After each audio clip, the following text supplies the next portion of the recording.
देख रहे हैं न्यूज़ 7 हिंदी, राष्ट्र प्रथम। स्वागत है आप सभी का न्यूज़ 7 हिंदी में। मैं हूं आपके साथ मधुमिता। रुक करते हैं बड़ी खबरों की ओर। पंजाब के 105 नगर निकायों के लिए आज मतदान हो रहा है। 8 नगर निगम, 76 नगर परिषद और 21 नगर पंचायतों के लिए सुबह 8 बजे से वोट डाले जा रहे हैं। पूरे राज्य में कुल 3,977 मतदान केंद्र बनाए गए हैं। सुरक्षा व्यवस्था के लिए 32,000 पुलिसकर्मी तैनात किए गए हैं।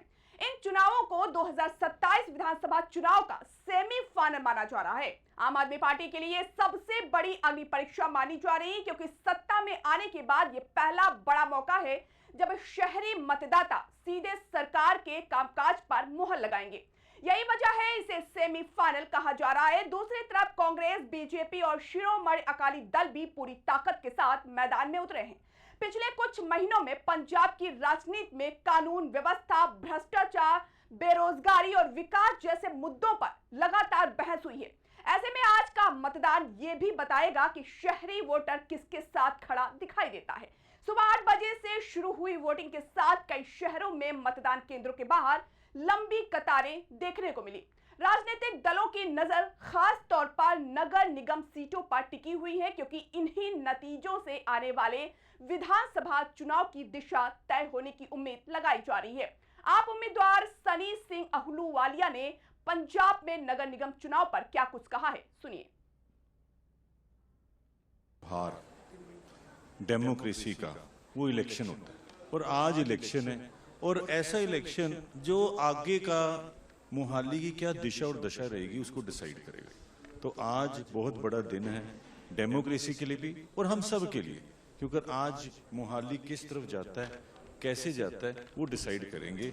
मोहाली को कितना खूबसूरत बनाया जाएगा वो सबकी वोट डिसाइड करेगी। इसलिए मैं रिक्वेस्ट करता हूँ कि आज क्योंकि तारीख भी ऐसी है कि गर्मी बढ़ रही है, मैं सबको रिक्वेस्ट करूंगा अपनी वोट जरूर डालने आए, क्योंकि ये एक महत्वपूर्ण दिन है जो आपकी जिंदगी के अंदर आने वाले टाइम में हमारी दशा और दिशा को बदलेगा। हार तमिलनाडु में डीएमके सरकार के पतन और टीवीके सरकार के अस्तित्व में आने के बाद भी यहां की सियासत में गर्माहट बनी हुई है। विधानसभा चुनाव में खराब प्रदर्शन करने वाली एआईएडीएमके को लगातार झटके लग रहे हैं। 21 दिनों में ही 3 विधायकों मरागाथम कुमारवेल, पी सत्यभामा और एस राजकुमार ने एआईएडीएमके से इस्तीफा दे दिया है।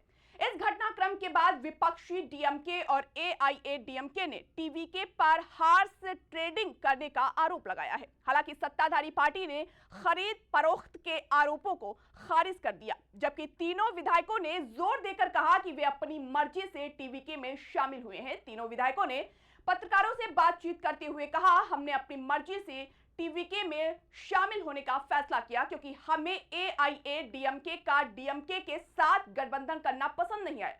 हमारा ये फैसला निजी है। हमने इसे अपने आत्म सम्मान और अपने निर्वाचन क्षेत्रों की जनता के हित में लिया है, ना कि किसी स्वार्थ के लिए।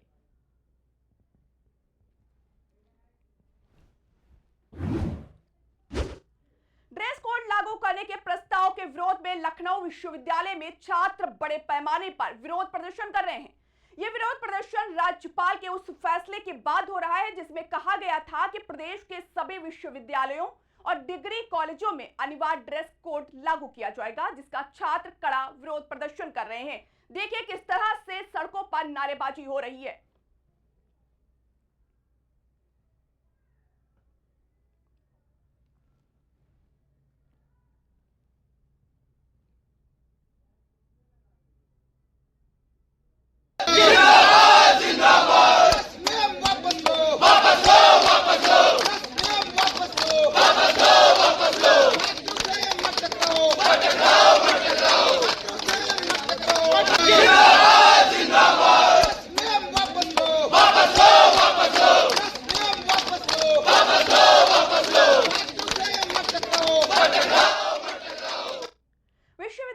छात्रों का कहना है कि यह फैसला उनकी स्वतंत्रता और अभिव्यक्ति का हनन है।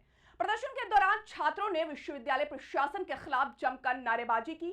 उसके बाद सभी छात्र जमीन पर लेटकर विरोध जताने लगे। इसके बाद मौके पर मौजूद पुलिसकर्मियों ने उन्हें हटाया और अपने साथ ले गए।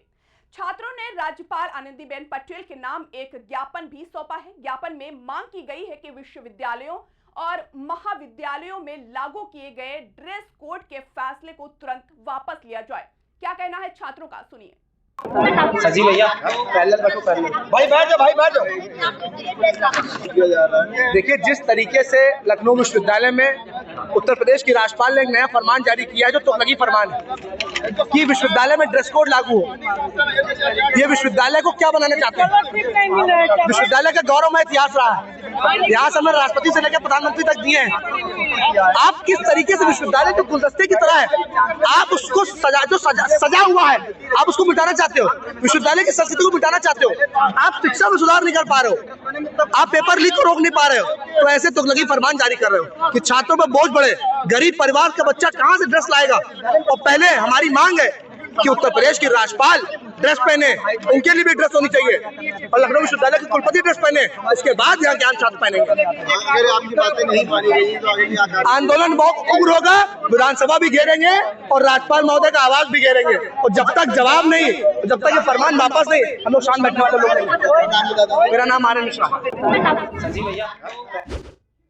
राष्ट्रपति द्रौपदी मुर्मू ने सोमवार को 66 प्रतिष्ठित हस्तियों को पद्म पुरस्कारों से सम्मानित किया। जानकारी के मुताबिक राष्ट्रपति ने एक्टर धर्मेंद्र को मरणोपरांत पद्म विभूषण से सम्मानित किया। राष्ट्रपति भवन में आयोजित इस समारोह में एक ऐसा मौका आया जो चर्चा का विषय बन गया। बता दें, राष्ट्रपति मुर्मू ने पुडुचेरी के एक व्यक्ति को पद्मश्री से सम्मानित किया, लेकिन उसने पुरस्कार लेने से पहले पीएम मोदी का ऐसा अभिवादन किया जिससे सभी लोग चकित रह गए। पुडुचेरी के प्रसिद्ध सिलंबन गुरु के पंजानिवेल को पारंपरिक मार्शल आर्ट्स में अहम योगदान के लिए पद्मश्री पुरस्कार से नवाजा किया, लेकिन उन्होंने पुरस्कार लेने से पहले प्रधानमंत्री नरेंद्र मोदी को साष्टांग प्रणाम किया। जैसे ही उनके नाम का ऐलान हुआ, वैसे ही वे पीएम मोदी की तरफ भागे और जमीन पर लेटकर उनको साष्टांग प्रणाम किया।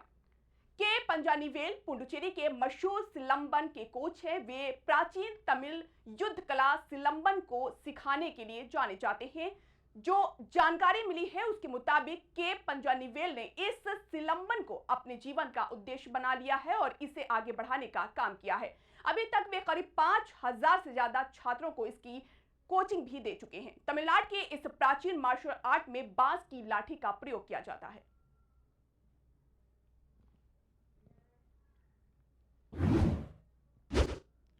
आगामी विधानसभा चुनाव की तैयारियों के बीच उधम सिंह नगर में कांग्रेस की बैठक हंगामे में बदल गई। रुद्रपुर के सिटी क्लब में आयोजित बैठक में कांग्रेस कार्यकर्ताओं ने एसआईआर और वोटर लिस्ट को लेकर भाजपा पर गंभीर आरोप लगाए। बैठक के दौरान वोटर लिस्ट उपलब्ध न कराने को लेकर पार्षद पति बाबू खान ने नाराजगी जताई, जिसके बाद माहौल पूरी तरह से गर्मा गया।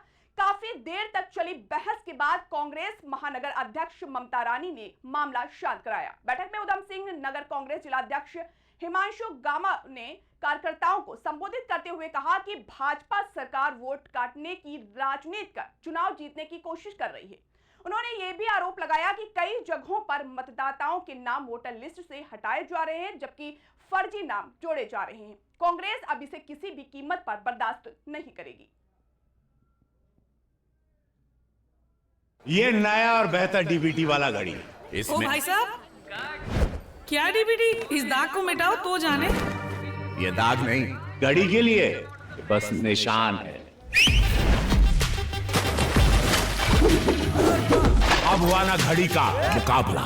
डर्ट ब्लास्ट टेक्नोलॉजी के पावर ग्रैन्यूल्स दे फास्ट एक्शन सफाई, मिटाए जिद्दी दाग और दे बेहतरीन खुशबू।